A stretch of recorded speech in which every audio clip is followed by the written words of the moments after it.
very helpful for people to hear that they should make themselves competent and dangerous and take their proper place in the world. Competent and dangerous? Why dangerous? Because it's the alternative to being weak. And weak is not good. The people who shoot up the high schools, they're weak. They're weak. How is it good to be dangerous? Because it makes you formidable. And life is a very difficult process, and it's not for, you're not prepared for it unless you have the capacity to be dangerous. That doesn't mean that you should be cruel. It doesn't mean any of that. There's a statement in the New Testament, the meek shall inherit the earth. But the meek isn't well translated. It means something more like those who have swords and know how to use them but keep them sheathed will inherit the world. That's a way better way of thinking about it. You have to be powerful and formidable and then peaceful, in that order, right? And that's not the same as being naive and weak and harmless, which is what young men are being encouraged to be. It's like, that's a very bad idea. It's a very bad idea. Because naive, weak, and harmless means that you can't withstand the tragedies of life. You can't bear any responsibility. You'll end up bitter. And when you get bitter, then you get dangerous.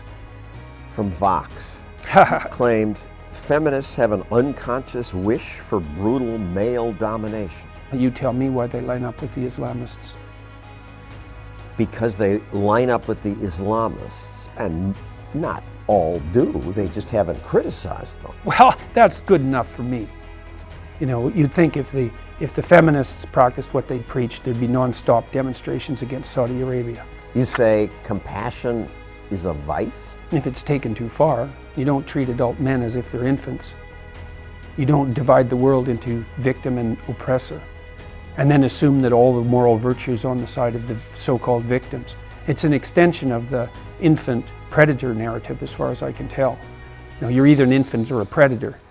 Well, that's just not a good way of conceptualizing the political world. There's an entire literature, psychoanalytic literature, on the dangers of over-compassion, hyper-protectiveness, helicopter parenting, all of that. When you have children, you have to encourage them. You have to encourage them to take risks because they have to grow up and take their place in the world. You can't protect them too much because if you do, you destroy them. That's the motif of Hansel and Gretel, right? Two kids lost in the woods. They find the gingerbread house. That's a little bit too good to be true, right? It's not only shelter when you need it, but it's candy. What lives inside the house that's too good to be true? The witch that devours you, right? That's excess compassion. So you don't want your mother to do everything for you, that's for sure. There's a rule if you're dealing with the elderly in like extended care homes. Don't do anything for your clients that they can do themselves because you undermine their autonomy. And so there's a certain amount of harshness that goes along with that, just as there is if you're a good mother, because you have to separate yourself from your child and allow them to make hurtful mistakes, right? I mean, it's very difficult if you're a compassionate person to stand back far enough to let your children take necessary risks. But one thing I'm not getting, there's a big difference between letting people do something for themselves and saying men should be dangerous. By dangerous, that implies I should be ready to threaten someone, to hurt somebody. No, you should be capable of it. But that doesn't mean you should use it. There's nothing to you otherwise. Like if you're not a formidable force, there's no morality in your self-control. If you're incapable of violence, not being violent isn't a virtue. People who teach martial arts know this full well, right? If you learn a martial art, you learn to be dangerous, but simultaneously you learn to control it. Both of those come together. And the combination of that capacity for danger and the capacity for control is what brings about the virtue. Otherwise you confuse weakness with moral virtue. I'm harmless, therefore I'm good. It's like, no, that isn't how it works. That isn't how it works at all. If you're harmless, you're just weak. And if you're weak, you're not going to be good. You can't be, because it takes strength to be good. It's very difficult to be good. Your female critics say, you men are already stronger than we.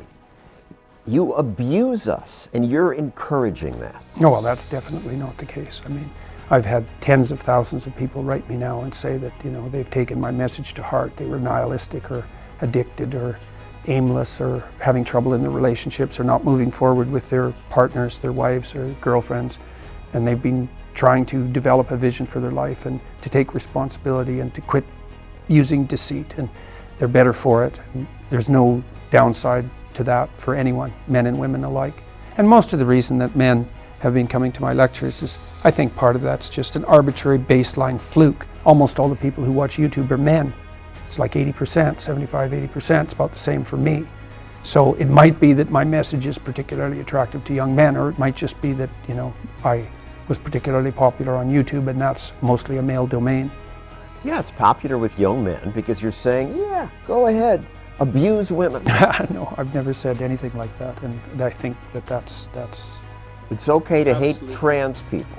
no, it's not okay particularly to hate anyone, maybe even your enemies.